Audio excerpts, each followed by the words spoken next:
But when I first started to advance racial equity in the United States in my lifetime, I committed 5 years of my life. We're 2.5 years into it.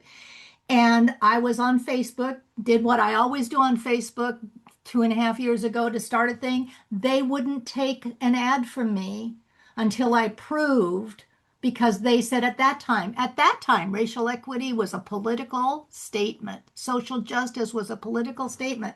So that was a year before they came out with who they are.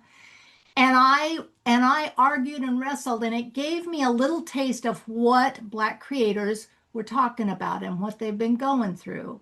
And so Hmm. breaking up with Meta was a painful because, first of all, I'd been on it for 20 years, but second Same. of all, they made it hard. They made it Yeah. hard to get my data out of there.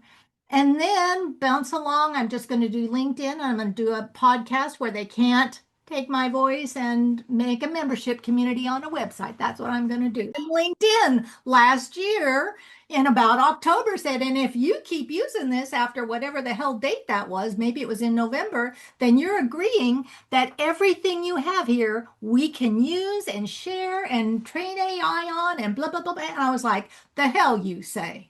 Yeah.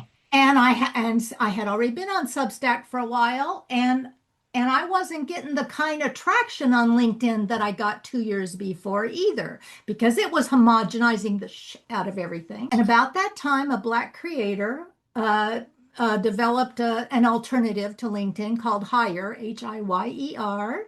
I became a founding member and said, okay, this is what I'm going to do. So I got off of LinkedIn. Breaking up with them wasn't so hard. That was a little cleaner. But now I'm only on Substack. I am on Substack. I am on YouTube and podcast channels, which now I'm explicitly rated because I say bad things like Nazi. And